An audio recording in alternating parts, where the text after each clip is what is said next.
Assalamualaikum warahmatullahi wabarakatuh, sahabat Radio GP dimanapun kalian berada dan fan Marc Marquez dimanapun kalian berada. Selamat pagi, siang. Sebelumnya kita berselawat dulu seperti biasa.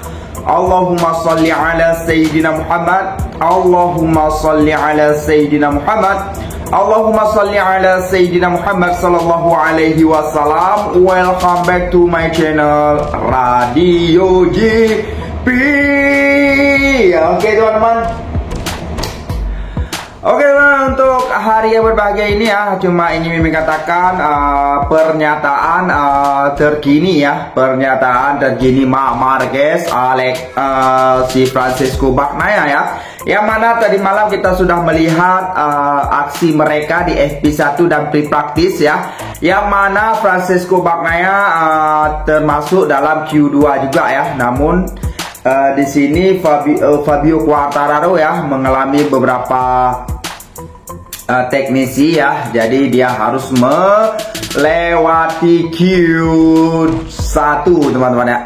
Jadi untuk hari ini sebelumnya mohon maaf lahir dan batin ya. Aduh, nggak terasa rupanya hari ini hari raya teman-teman, hari raya pertama di Malaysia. PPP. Oke teman, untuk hari ini hari raya pertama. Kemarin mungkin di tempat lain sudah hari kedua ini ya. Pokoknya seperti biasa, Mimi mohon maaf kalau ada kata-kata salah dan apapun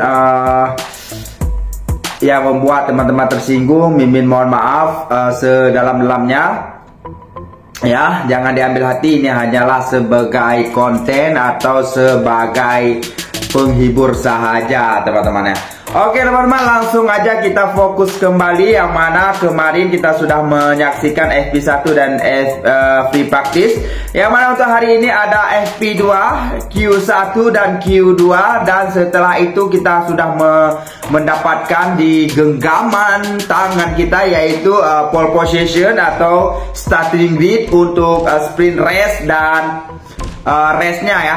Untuk sprint race-nya kalau nggak salah Mimin pada pukul 8 malam ya. Untuk sprint race-nya pada pukul 8 malam dan untuk race-nya pada pukul 7 teman-teman, yaitu race-nya besok bukan hari ini ya. Hari ini hanya sprint race ya. Oke, untuk setelah MotoGP setelah pre-practice kemarin ya, di sini yang pertama Marc Marquez ya. Yang mana di sini Marc Marquez sangat luar biasa sekali mendominasi kecepatannya, walaupun dia belum bisa melewati rekornya sendiri di tahun 2024, hanya berbeda 100 sekian teman-teman ya. Jadi di sini si Marc Marquez mengatakan untuk mendapatkan margin Anda harus mengambil resiko. Saya memacu ini bukan seperti saya mengemudi dengan satu tangan. Ini tidak semudah yang terlihat dari luar. Jika saya tidak memacu, saya bersama yang lain, kata Marc Marquez. Saya memacu dengan ini bukan seperti yang saya mengemudi dengan satu tangan. Ini tidak mudah yang terlihat di luar. Jika saya tidak memacu, saya bersama yang lain. Untuk mendapatkan margin dengan ekstra, Anda harus mengambil resiko ekstra itu. Tetapi kemudian Anda harus mengelolanya.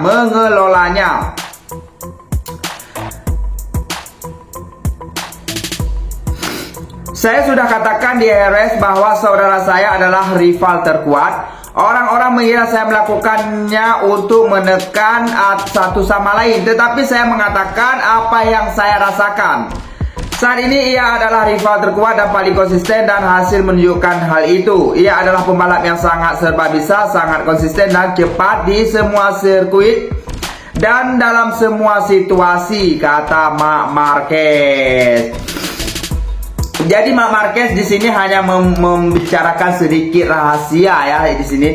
Di Aragon ini kalian, dia bilang kita harus mengambil resiko, Kalau tidak mengambil resiko, kemungkinan Marc Marquez sama seperti yang lain atau di luar 10 besar ya. Dan menegaskan lagi, mungkin ada berita yang didengar oleh Marc Marquez, mungkin Marc Marquez sengaja menaik-naikkan adiknya supaya si Peko Bagnaia dibuang, dimasukkan. Bukan. Jadi di sini Marc Marquez memuji atau mengatakan rival terkuatnya yaitu kebetulan Alex Marquez itu adiknya. Jadi ya mau nggak mau harus dia bilang ya, harus dia bilang Alex Marquez itu memang terkuat. Dan sesuai faktanya, Marc Marquez katakan bukan sengaja untuk membuat si Alex Marquez itu semakin gila parah gitu, bukan, tapi memang datanya seperti itu, kata si Marc Marquez. Dan untuk Francesco Bagnaia di sini bukan nggak kuat juga, kuat, tapi karena mungkin beberapa faktor atau apa hal yang masih belum dia dapat klop ya di sini. Jadi si Francesco Bagnaia masih terseok-seok, teman-teman ya. Bahkan kemarin aja dia hampir tidak masuk ke Q2 ya. Oke, sebagaimana dia mengatakan, kecepatan saya tidak terlalu buruk, kecuali Marc Marquez yang saat ini berada di level yang lain, kata si Francesco Bagnaia.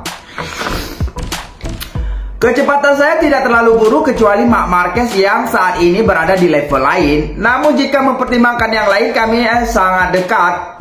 Namun ketika saya menggunakan ban belakang Lona, saya selalu mengalami lebih banyak kesulitan. Untuk menang, saya optimis.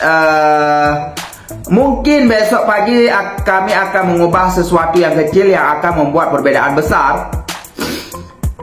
Begitulah keadaan saat ini. Kami akan mencoba untuk setidaknya memulai dari barisan terdepan dan kemudian mencoba menangkan balapan. Meskipun kami tahu betul seberapa kuat Marc Marquez di sini, ia membuat perbedaan. Kami tahu potensi yang ditunjuk Marc Marquez ada di sana. Jadi kami hanya perlu menemukan solusi untuk saya, kata si Francesco Bagnaia. Gitu teman-teman ya.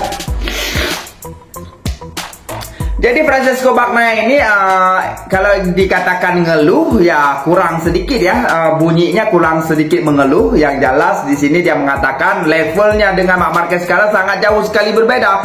Seolah-olah mereka bukan satu tim ya. Itu sepertinya begitu yang ingin diungkapkan oleh si Francesco Bagnaia, teman-teman ya.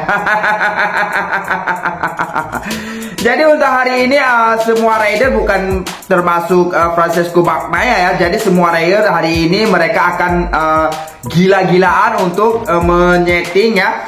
Menyeting salah satu apa yang kerusakan mereka. Seperti Francesco Bagnaia, dia yakin untuk hari ini optimis dia harus bisa bersaing di depan, kata si Francesco Bagnaia. Di sisi lain ini mimin heran sekali ya, kalau ada rider baru belum menang apa semua, masih baru berada di barisan depan saja sudah agak gimana gitu ya. Pada heran kali kita ya, udah ngomongnya terlalu tinggi gitu ya. Seperti si Pedro Acosta, teman-teman. Yang mana dia mengatakan Marc Marquez yang tujuan kami di finish di antara posisi ketiga dan kelima. Saya pikir kami memiliki kecepatan yang bagus dan serangan yang bagus terhadap waktu. Di pihak saya, kami kurang dalam menyatukan semuanya. Saya membuat beberapa kesalahan. Namun, kami harus berlomba seperti tahun lalu berada di podium mendekati Alex yang tampaknya merupakan hasil yang paling realistis. Mereka mengatakan bahwa kami ingin bertarung dengan Marc Marquez untuk meraih kemenangan. Mudah-mudahan, tetapi tidak. Kami harus menyadari seberapa jauh kami bisa melangkah. Berada bersama Marc Marquez tidaklah realistis, tetapi berjuang untuk podium di dekat Alex adalah tujuannya.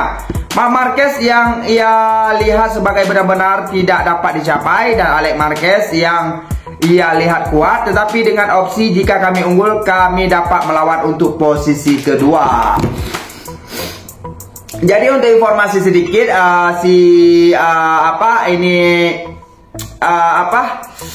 KTM ya, KTM dari P3, P4 dan P5 ya, mereka berada di barisan depan kemarin ya. Namun untuk hari ini kita belum tahu lagi apa yang terjadi.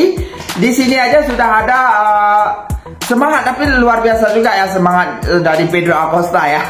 Melihat baru ini padahal belum belum starting git ya, belum starting git, namun semangatnya sangat luar biasa sekali, ingin bertarung ke depan. Oke lah teman-teman. Oke teman-teman, itu saja untuk informasi kita pada hari yang berbahagia ini. Untuk sprint race-nya pada pukul 8 malam nanti malam kita live-nya ya, kita live di sini. Dan untuk nontonnya langsung aja ke nonton gp.lol. Nonton gp.lol ya, seperti ini teman-teman. Seperti ini. Seperti ini. Seperti ini. Tunggu ini. Nonton GP pun boleh ha. Tulisannya nonton GP pun boleh. Oke. Nonton GP pun boleh. Atau ini linknya pun boleh ketik. Ini linknya pun boleh ketik ya. Oke. Itu saja untuk informasinya. Jangan sampai jumpa di video selanjutnya. Jangan lupa berselawat seperti biasa. Allahumma salli ala Sayyidina Muhammad. Allahumma salli ala Sayyidina Muhammad. Allahumma salli ala Sayyidina Muhammad sallallahu alaihi wasallam. Wassalamualaikum warahmatullahi wabarakatuh.